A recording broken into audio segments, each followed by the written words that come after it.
Heyo, Omni Kittens and Omni Dogs. This is Omni Dog from Omni Dog's Vault, and I'm going to be talking about my favorite science fiction books today. Part 1. This could be a three-parter because there's a ton of them in this room once I started digging. And what I'm going to try and do is give you just a brief summary, giving a small chunk of plot with the characters because I don't want to ruin anything. These all have one thing in common, besides science fiction. They're very rich stories that unfold as they keep going on and you learn more and more. Some more than others, but I picked ones that I felt would interest everyone. So we'll get started with one of my favorites, and that is, this is 2 volumes of a book. It's called Welcome Back.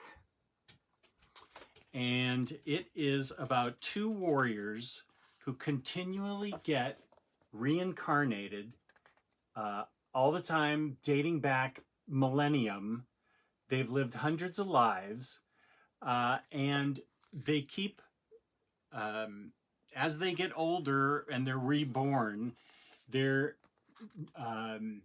duty to the mission becomes clear to them, and they end up fighting the same war. Other people awaken from their slumber, sort of, in human bodies, and they go on to help them fight that war that has been going on for so long. These 2 warriors start to question it, and that's really the most I want to say. Is it focuses on their current reincarnation. They are reincarnated as 2 women, and every time they get reincarnated, as I said, other participants also start waking up too, and that includes the people that are in charge of the war, like a war council. So it involves the girls' realization of what they've been put into, what they're meant to do, and what they're going to do. So they deal with a lot of really cool situations, and it's over 2 paperbacks, and I really dug this one. It's really cool. So I definitely recommend Welcome Back, volumes 1 and 2. And this brings me to a very funny, really well-written, dry humor book. There's 3 volumes to this, and it's called Joyride. The Earth has shielded, this is in the future, the Earth has been shielded from other races on with a shield that extends to the dark side of the moon. And it's illegal to pass through it. So our main protagonist, this girl, steals a ship and wants to go find out what's out there in the universe that's so forbidden. She gets a crew along the way, a very funny, motley crew along the way. They discover an 8th dimensional being. It turns out their ship is sentient that they didn't know about. There are parts of their ship they find out about they didn't even know exist. And they encounter there's security out there that wants them to return back to Earth. The rulers of the Earth, the section that the girl's from, they want her back because one of her crew is actually somebody fairly important that she didn't know about, the main protagonist. So everybody's after him as they are out seeking all these different adventures. And it's 3 parts, 3 trades. I love this book. It is so fun. And it's the concepts that the author comes up with are really cool. Like I said, the 8th dimensional creature and the pleasure planet, and just really great stuff. So that's Joyride. Here's the first, there's a couple books, 3 books by Jeff Lemire. This one's Berserker Unbound. This came out fairly recently, and you probably already know about it. It's a fairly common idea where the sort of Conan-like character is spirited from his barbarian age to modern Earth. And in that, he finds himself, in modern society, and he quickly comes to realize he has a duty here. And the art is fantastic by Mike Deodato Jr. And there's an evil wizard after him. He makes a very good friend on Earth who helps him. This is just one hardcover volume, although it may be trade paperbacks too, but I got the one hardcover. But the art is beautiful, and Jeff Lemire really writes great science fiction.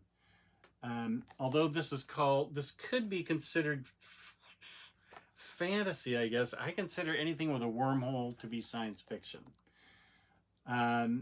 So it's a lot different and more fun than your usual run-of-the-mill barbarian dropped off in the middle of New York City type tale. This is Jeff Lemire doing some great writing, and Mike Deodato doing really great art. So this is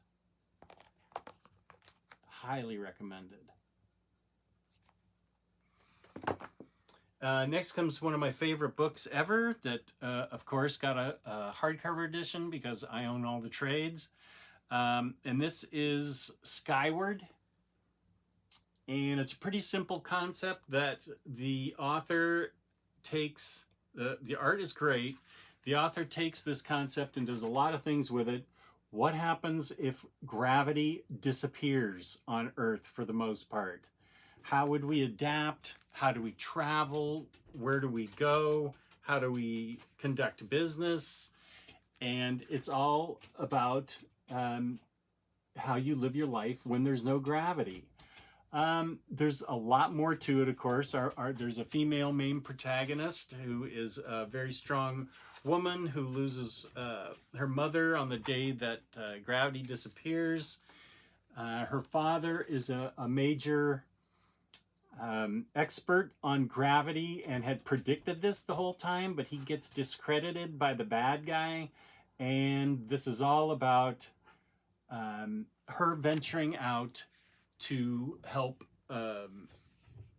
prove that her father was right and to end his discreditation, if that's even a word, and if I'm even using it right.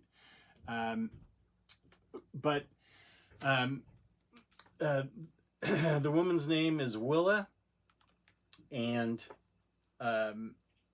there are in the second book they end up going to she and another person end up going to on a train to a farm where there are giant insects they have to deal with, and intrigue and conspiracy, and this thing is a hoot for all 3 volumes, and I think it's great. And it's coming out in hardcover this year, 2021, so I recommend that you get this 100% because it's one of my favorite books.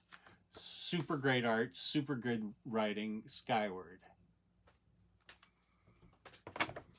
Now this book you probably all already know about, but it is great science fiction, so I'll just talk about it really quickly, and that's Descender, also by Jeff Lemire, with beautiful watercolor art by Dustin Nguyen.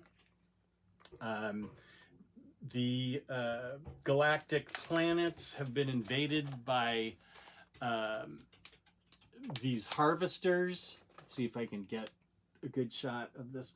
Harvesters, which are giant robots that devastate the planets within this sort of federation of planets, and pretty much declare war on Earth. And I'm sorry, not Earth, but but all the members of the like Interplanetary Council, and there's no defense against them, and this little boy robot comes online, and he was a playmate. He's initially supposed to be a playmate for someone, a young boy. Robots are all outlawed in the planets after the attacks of the harvesters. So this little boy robot named Tim has a robot dog and ends up with a giant machine known as Driller. Driller is a killer, trying to escape being sought after by so many people because he shares the same DNA as the harvester robots, which they are trying to find out because they need to find a defense for him against the harvesters. So it's so much more than that, because it's Jeff Lemire, and it is just really, it's beautiful art, great Jeff Lemire writing, and I can't recommend it enough. It comes in 2 hardcovers or 6 trades, I think. 2 big giant hardcovers that are gorgeous and show off Dustin Wynn's watercolor art really beautifully. So if you haven't gotten Descender yet, I highly recommend that you do. That Jeff Lemire guy knows how to write. Okay, let's see. I read this a while ago. Let me blah blah blah. Right, Hadrian's Wall. I really like this book too because it's got an interesting premise. The United States and Russia go to war in the mid-'80s, and mutually assured destruction. They destroy each other. They make peace with each other eventually, and then they share a colony out in space called Theta. So they manage this colony. And I'm sorry, it's a planet on it's a planet, and on the planet is the colony called Theta. There, I got that right. So the people on Theta aren't happy with their treatment, and they are starting to rebel against their treatment. And a spaceship that is out stuck in the middle, it's just a survey ship, has a murder on board right in the and this ship is caught between the rebel Thetans and the Earth, but there's a murder that takes place aboard the ship, and this pill-popping detective who's a bit of a mess goes onto Hadrian's Wall, that's the name of the ship, to try and solve the murder, and he discovers oh so much more. It is an excellent tale. This is just one book and it's done. It's really exciting and fun, and lots of surprises all over the place. So this is a really great sort of science fiction crime mystery book, and I highly recommend it. It's written by Kyle Higgins. I highly recommend Hadrian's Wall.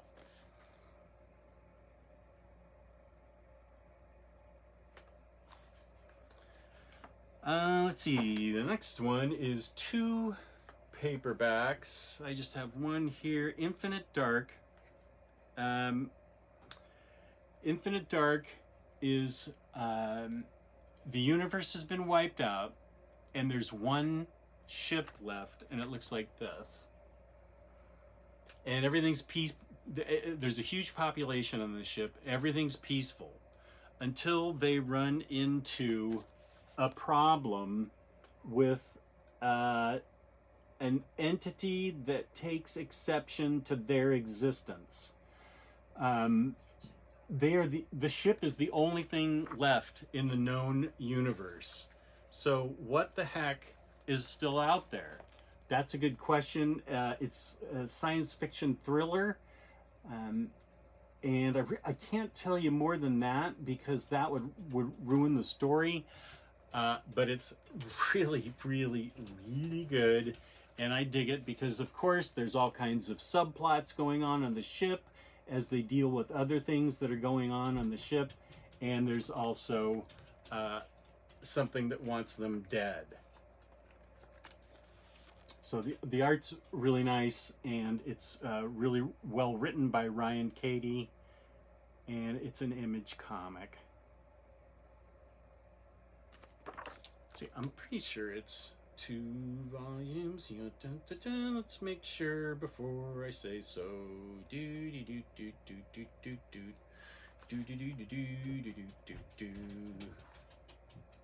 This is not the end. Yeah, there's volume 2 also. Symmetry. Now I know there's 2 books to this because I've got them both but right here. Now this is a kind of a high concept book. First of all, it's by Matt Hawkins, so you know it's incredibly well researched. It's got a glossary in the back where Matt Hawkins did all his research for everything. Artificial intelligence exists on this planet, has taken over all labor. Humans they choose their gender and their names as when they get to be a certain age. Human relations are only allowed to mate and reproduce. There's not really any love or anything. And they are all connected to a main artificial intelligence that's always with them. And takes care of their needs. Then a solar flare happens and disrupts the artificial intelligence, and they have to rely on themselves to, first of all, without the artificial intelligence, they don't even know how to behave, so they start behaving like animals. And it turns out that they discover, this will be the most that I tell you because I don't want to ruin it, but they discover the main people in the beginning of the book discover that they have been kept segregated from other races and had no idea other races existed on the planet. And of course, eye them with, not with suspicion, but with kind of wonder at the fact that there are other people different than them on the planet. And the Council of Elders is all wrapped up around the axle about the discovery, each, you know, colony discovering each other. And so it's not only dealing with racial relations, it's dealing with mankind learning to subsist on its own, and freedom fighters and mixed race, and there's lots of boss robots and stuff in here. The solar flare didn't disrupt everything. They end up rebuilding. The good guys end up rebuilding and have some really cool technology that they use to their effect. I really enjoyed this book. That's kind of bloody. Let's see. Here. So I dug this book a lot. It's by Matt Hawkins, and I really like his stuff. He was behind Postal and Tithe and a couple other books. So 2 volumes, and it's really great. Think Tank, that's the other one I was thinking of. And here's one of my all-time favorite books, and that is Lady Mechanica. Steampunk. That's all I need to say. She is the steampunkiest steampunk that ever punked. She is a bit of an adventurer. There's 6, I think there's 6 hardcovers or a ton of trades. Joe Benitez is the one that is the mastermind behind all of these Lady Mechanica ones. Lady Mechanica wakes up and finds herself with artificial limbs, an artificial eye, and she's had various body parts replaced, and so she's always on the hunt for whoever did that to her. So she's always looking for clues to that. In the meantime, she helps solve crimes in a steampunky England, Victorian England. Let's see if I can get a really good shot of some airships. Well, first of all, this art is boss. Joe Benitez writes a lot of it. He has some help in some of the later volumes. But you can't get any steampunkier than Lady Mechanica. As you can see, that ship up there. So it's really well written, really well drawn, very exciting. And there's 6 books in this, and Lady Mechanica kicks ass throughout all of them. And it's a lot of fun adventure. Whoop.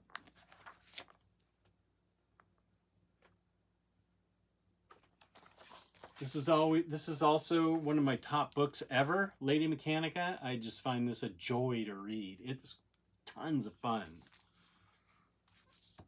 And here's another Jeff Lemire book. This one's from TKO. A lot of people know about this already. Art by Gabriel Walta, who did The Vision.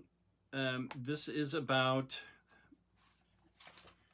life on a spaceship that is designed to take care of the people on it, and something happens to the human parents, all the grown-ups on board, and the kids have to take over with just the AI of the ship to guide them. And I can't say more than that, that'll spoil it, but it's Jeff Lemire and it's great. He has got a great, this is, I think, one of his better books. This was a big score for TKO to get him to write this. I highly recommend this from TKO, Jeff Lemire's Sentient.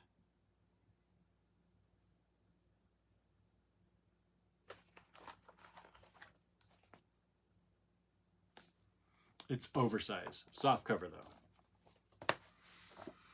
One of my personal favorites by Gail Simone, I think this is one of the best things Gail Simone's ever written, is Clean Room. The first 2 trades have art by John Davis Hunt, who's awesome. The third trade has art by someone who I don't know, but tries to keep up with John Davis Hunt's art. That's really hard. John Davis Hunt is a remarkable artist. And this deals with about 7 different things. The main thing is that the first thing it deals with is that it's about a woman who has written books, and it's similar, I guess, to Scientology, her ideology. People follow her in hopes of a better life. It's a lot more than that. But the art is great, and it's sort of it's in between a self-help and religion group founded by Astrid Mueller, and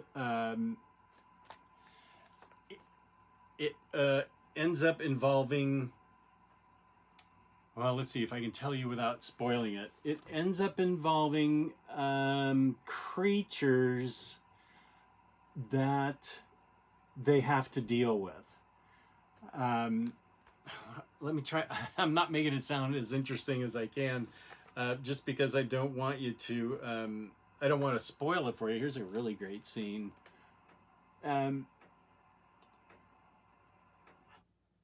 So some things happen, and a reporter is trying to find out what's really going on in this Honest World Foundation, and the reporter gets involved completely. Well, I don't know if I should show you that. It is pretty, it's got some really grisly scenes in it. I love it though. I think it is really great. I think it's one of Gail Simone's best written things ever. And I'm including Wonder Woman and Secret Six and Birds of Prey and everything else she's well known for, although I haven't read Red Sonja yet. I love Clean Room. 3 volumes, super great. There are 2 volumes to the book Sonata. I read the first book on Hoopla, and this might get a hardcover. Either way, I'm going to get the first trade physically because the art is amazing. I can't believe how great this art is. Let me get a good representative sample. It's these 2 races. 2 races end up colonizing a planet. One is warlike, the other is peaceful. And there's already an indigenous tribe of people that live there. And not only the warlike people want to start a war to conquer the peaceful people and the tribes, but there are also these giant rock formations which are the sleeping gods. And you generally don't want to wake up a sleeping god. You can fly around on creatures in this book. Let me see if I can get her flying around on her. Yeah, these giant birds you can fly around on. And the indigenous tribe has a secret of its own about the planet. And here's a picture of one of the living gods, stone sleeping gods, I guess they are. So it's got a lot going on in it, but it's really simple. It's just about survival and peace and what they wanted, how they can achieve it. And of course, I think one of the warring side kids falls in love with one of the peaceful loving kids, and so they're on a hunt to find some sources of power for the old gods, and it's just great. Really great art, really beautiful book. The secret that the indigenous people have, the indigenous people get to be friends with the peaceful tribe or peaceful people.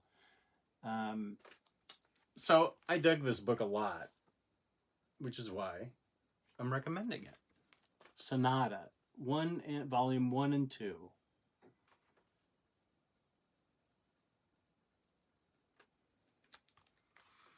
See if I can show you anything else without spoiling it. Something really, yeah, this is cool.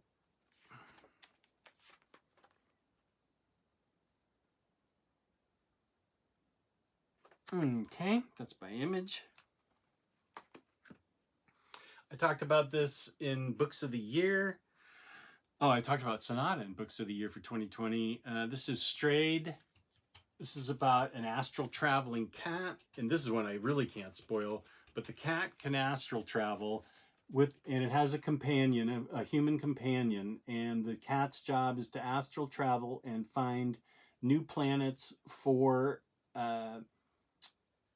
the space army or space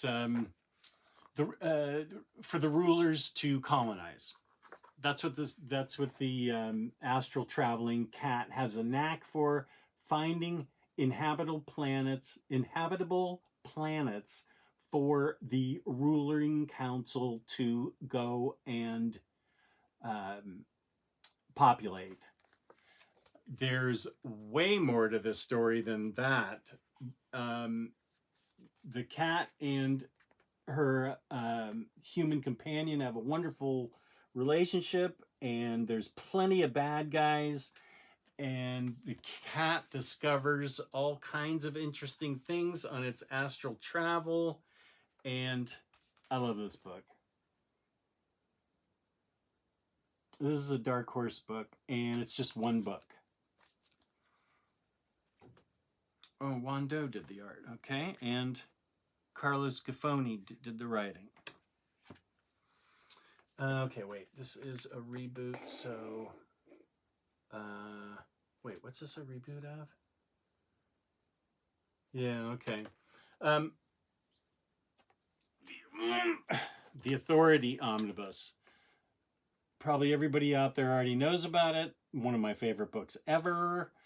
It's got Jenny Sparks. She's the spirit of the 20th century. She's made electricity. It's got the Midnighter. This is the first place I ever read the Midnighter. This is going to be tough for me to show because it's such a big, heavy book. But I'll try. It's got fantastic art. Apollo, of course, he's their Superman type of thing. The Doctor, he's capable of warping reality.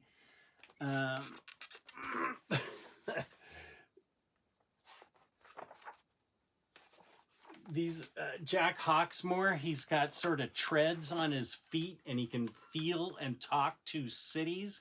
He needs a cityscape to live as he runs around the rooftops. Swift is a winged flyer that flies really fast, and the engineer who has control of nanotechnology. And the Authority is on a ship that lives on the edge of the bleed. Here's a ship called the Carrier, and the bleed is like in between dimensions. It's hard to even describe all the various adventures they have, but they deal with an invasion from a parallel Earth. They deal with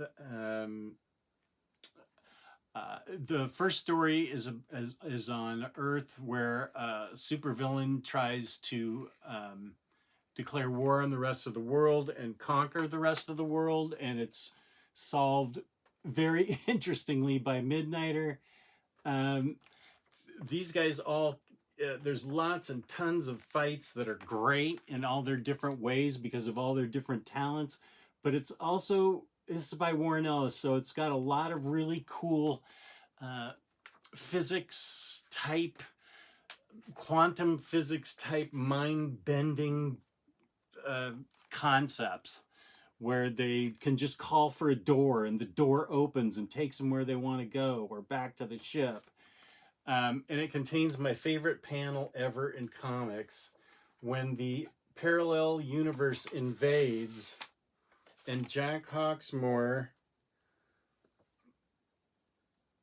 and Midnighter get to one of the ships and they say, "Hello, welcome to Los Angeles. We're here to hit you." And that's what they do.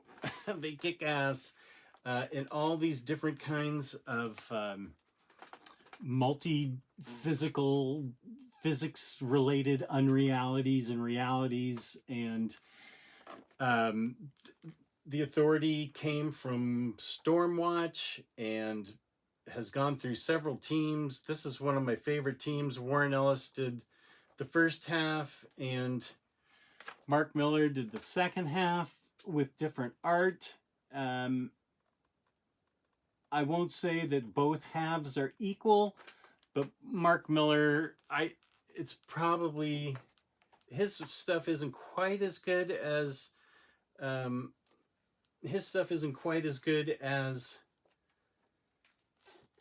Warren Ellis's, but it's still good and still really fun. This is one of the few Omnis that I opened the minute I got it and read it all the way through in a day. And I love all things Authority and Stormwatch and really cool type of stuff. So this is one of my top choices for you guys out there. If you haven't read Authority, you absolutely have to. And then Warren Ellis did a 4 trade paperback book that is a complete reboot with different characters and different things going on. I meant to mention it as a top book of 2020, but I had to cut it for brevity. That's called The Wildstorm. There's 4 books. All 4 books have John Davis Hunt art in it, which is a plus. But it takes Authority figures and reboots them and gives them a completely new situation, different things to do, different ideas of what they are. Um, you'll see some that are sort of familiar, but mostly it's different, except for a couple of the main characters in it will remind you of what's going on in Authority. But mostly the characters are reborn and rebooted. It's so good. It is one of my absolute favorite books. And it's 4 parts. And as I said, this is also by Warren Ellis with great art by John Davis Hunt. And you definitely need to pick this up. I'm surprised that it hasn't gotten a hardcover, but it's from DC. Who knows? We're lucky we even got this, quite frankly. It's got the grifter in it in a different way, and it's got a lot of cool stuff. Grifter, Voodoo, Jenny Sparks, Zealot, the Engineer. But they come in different forms now. And it's great. Top notch. Here's the book I'm going to have the most trouble explaining. This is Planetary.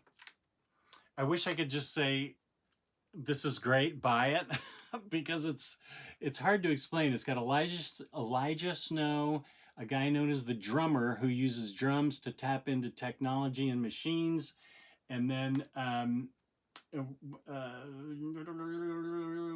Jaquita Wagner, who is just a kick-ass woman. They discover on Earth all kinds of major league unreal things, like a sentient ship stranded in the middle of the Earth that's crew has been dead for a long time and needs fuel and a crew to get it back to its own reality. That's just one of them. It introduces us to the concept of the multiverse, and the art's really beautiful. Like, here's what the ship looks like. Right over here, the ship looks like that, and then the next page will show you its representation of the multiverse, which looks like a giant kind of snowflake. But this is where Elijah gets introduced into what the multiverse really is. So there's a multiverse, there's a World War II computer that can access other universes, ghostly spirit of vengeance, and a lost island of dying monsters, among others. But this is hardcore super physics Warren Ellis. It is so great, so mind-bendingly wonderful, that I just dig it a ton. Let's see, what else do I have bookmarked here?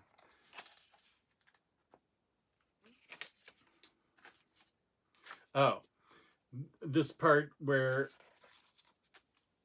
the guy, Storm, he's representing the Storm organization. He's called Mr. Stone, and there's a enemy agent called the Bride, and so you think he's cornered there, and he's got in the palm of his hand, or a fingernail, he unloads a fingernail, and you can see here he time shifts like right through those guys there, and then sends out this CD disc that wipes out the other people. It's like a living CD disc that wipes out the rest of her crew. It's boss. And I think I have one other thing.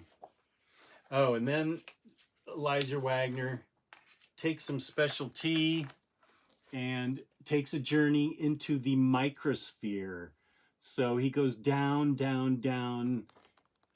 He has a guide that stays earthbound, but he goes down, down, down into dream archaeology. Look at that.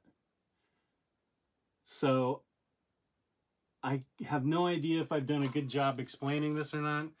Dream archaeology, that should be enough for you to go, okay, I want that book. So Planetary is one of my faves. It's pretty big, but it's really worth it. And I consider it a blessing that DC put this out. And then the last two I talked about in my best of 2020. Paper Girls by Brian K. Vaughan with art by Cliff Chang is a time-traveling paradox book where it's set in the 80s at first in Cleveland with these literally paper girls that are out on their roots, and it involves all kinds of time-traveling hijinks that you sort of just give yourself into to understand it. I loved it. I just sort of went with it and understood it all and totally got it. And I thought it was really well done. Really great ending. I think he totally stuck the ending, as I said in my best of 2020 video, and I think it's awesome. There's 3 hardcover books for it, and they are well worth every penny. And it's a pretty fast read for being such a heavy technological time travel-y concept book. So I would definitely get this if I were you. And the last one I talked about in Best of 2020 is East of West. An apocalypse, the end of the world is coming. The 4 horsemen have been reborn, except they can't find death. He is out looking for his wife and child. It's 3 thick books. The world, it's a kind of alternate universe where the Civil War ended and the United States got carved up into differing states. There's the Confederacy, the Union, the mechanized state of the American Indian, where all the technology is. There's the oil kingdom of New Orleans. And then there's also a Chinese state of where Mao started, and Mao the Third has a daughter that's basically the bride of death, and they create a child, and the 4 horsemen want the child. That's as much as I can tell you, because this is Jonathan Hickman. There's tons of charts that help you with everything. There's a lot of wild, crazy, interesting stuff that goes on throughout this. Can't recommend this enough. I love this book. There's a oracle that's being hidden away that they plucked her eyes out, and she can tell the future. That's who the apocalypse guys did before they were reborn. The first time they were around, they hid her away, so thousands of years later they come back to find her as they get reborn. And it's Jonathan Hickman. It's top notch. So this is the end of volume 1 of science fiction books. I hope you enjoyed this. Please give me a thumbs up, give me a like. Feel free to subscribe and leave a comment. And there will definitely be a volume 2 of the best, my favorite science fiction, because I have so much of it, it turns out. I didn't even know I had that much. So peace and love, peace and love. Thank you very much.